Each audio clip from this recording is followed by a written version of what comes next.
मसूरी की सर्द हवा। दिसंबर की एक धीमी शाम। शहर से थोड़ा हटकर एक पुरानी सी बेकरी कम कैफे था। पहाड़ी सुकून। कांच की खिड़कियों से अंदर पीली रोशनी झनकर आ रही थी और बाहर देवदार के पत्तों पर ओस जमने लगी थी। अंदर एक कोने में रोहन बैठा था। उसकी उम्र 30 के आसपास रही होगी। वो अपनी पुरानी घिसी हुई डायरी में कुछ उकेज रहा था। उसकी उंगलियां हल्की हल्की कांप रही थीं। कई सालों से उसकी डायरी के पन्ने एक ही चेहरे से भरे थे। कभी मुस्कुराता हुआ, कभी सोच में डूबा हुआ, कभी बारिश में भीगता हुआ, और उस चेहरे को शायद कभी खबर भी नहीं हुई। आज रात उसके हाथ में वो खत था जो उसने 100 बार लिखकर फाड़ दिया था। क्या इस बार वो हिम्मत जुटा पाएगा? ये बात करीब 5 साल पहले की है। कॉलेज के फेस्ट में जब रोहन स्टेज के किनारे भीड़ में गुम अपनी डायमंड बॉल पेन से कुछ बना रहा था, तभी एक आवाज़ ने उसका ध्यान खींचा। स्टेज पर एक लड़की थी, इशिका। वो पहाड़ी लोक नृत्य कर रही थी। उसके लाल दुपट्टे की लहराहट, उसकी आंखों की चमक, उसकी हर अदा में एक ऐसी चंचलता थी जो रोहन ने पहले कभी नहीं देखी थी। उसने उस पल को अपनी डायरी में कैद कर लिया। नाच खत्म हुआ और भीड़ छटने लगी। इशिका की नज़र अचानक रोहन पर पड़ी, जो अब भी उसे ही देख रहा था। एक पल को दोनों की आंखें मिली और फिर वो मुस्कुराकर आगे बढ़ गई। रोहन का दिल किसी पहाड़ से लुढ़क कर गहरी खाई में गिर गया था। उसके बाद उनके रास्ते अक्सर टकराने लगे। लाइब्रेरी में इशिका हमेशा सबसे ऊपर की शेल्फ से किताब निकालने के लिए जूझती थी। एक बार रोहन ने देखा और चुपचाप जाकर उसकी मदद की। धन्यवाद, उसने शर्माते हुए कहा था।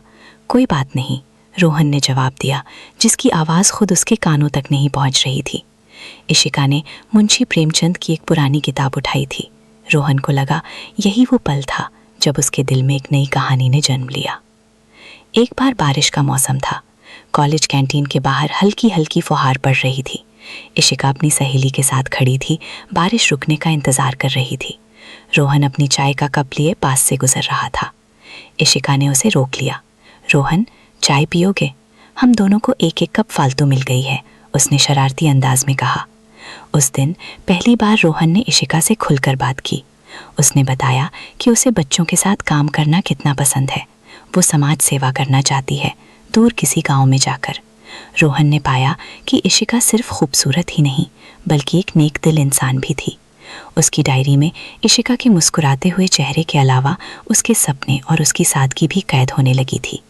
हर मुलाकात के बाद रोहन के प्यार की जड़ें और गहरी होती चली गईं।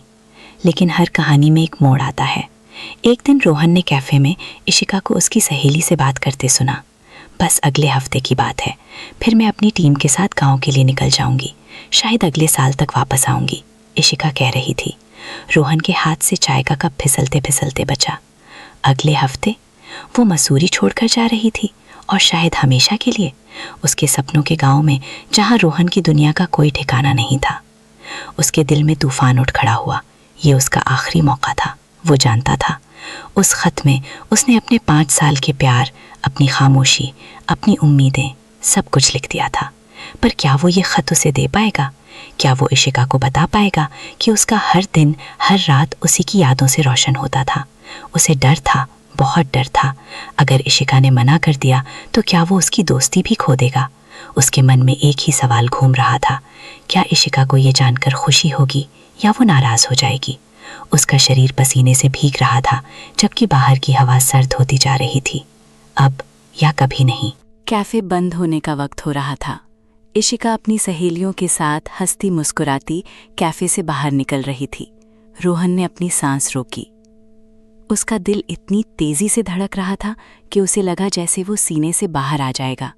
उसने एक गहरी सांस ली और अपनी पूरी हिम्मत जुटाकर पुकारा, इशिका! वो रुक गई। उसकी सहेलियां आगे निकल चुकी थीं। इशिका ने मुड़कर देखा। उसकी आंखों में सवाल था। रोहन उसके पास गया। उसके हाथ में अभी भी वही खत था। उसकी आवाज़ कांप रही थी। इशिका, ये तुम्हारे लिए है। उसने वो खत इशिका की तरफ बढ़ाया। इशिका ने अचरज से खत लिया। उसकी नज़रों ने पहले रोहन को देखा, फिर खत को। उसने धीरे से खत खोला और पढ़ना शुरू किया। एक एक शब्द रोहन के दिल की धड़कन बनकर सामने आ रहा था। उसके चेहरे के हाव भाव बदल रहे थे, पहले थोड़ी हैरानी, फिर एक हल्की सी मुस्कान और फिर आंखों में एक अजीब सी नमी। इशिका ने खत मोड़कर अपनी मुट्ठी में भींच लिया। उसने नजरें उठाईं और रोहन की आंखों में देखा। उसकी आवाज़ उतनी ही धीमी और शांत थी जितनी मसूरी की उस शाम की हवा। रोहन, मैं जानती थी। एक पल के लिए रोहन को लगा कि उसने गलत सुना है। क्या? उसने पूछा। मैं जानती थी। तुम्हारी आंखों में मैंने हमेशा अपने लिए कुछ देखा है और मुझे खुशी है कि तुमने आज ये कह दिया। पर रोहन, तुम मेरे बहुत अच्छे दोस्त हो। मेरा सपना, वो गांव, वो मुझे बुला रहा है। मैं हमेशा तुम्हारी दोस्ती को संजो कर रखूंगी। उसने रोहन के कंधे पर हाथ रखा, एक हल्की सी थपकी दी और फिर बिना कुछ और कहे वो मुड़कर चली गई। रोहन वहीं खड़ा रह गया, उस कैफे की पीली रोशनी में। वो खत इशिका के हाथ में था, जो शायद अब उसके दिल में हमेशा के लिए रहेगा। दर्द था, बहुत गहरा दर्द था, लेकिन एक अजीब सी शांति भी थी। उसने बोल दिया था। जो बोझ सालों से उसके सीने पर था, वो अब हट गया था। उसकी मोहब्बत अधूरी ज़रूर रह गई, पर उसका इजहार मुकम्मल हो गया था। रोहन ने अपनी डायरी खोली, पर आज उसने कोई चेहरा नहीं बनाया। उसने बस मसूरी के ढलते सूरज का स्केच बनाया, जिसमें रंगों की कमी थी, पर सुकून भरा था। उसने समझा कि कुछ कहानियां सिर्फ दिल में लिखी जाती हैं, जुबान पर आकर वो पूरी नहीं, बस अमर हो जाती हैं।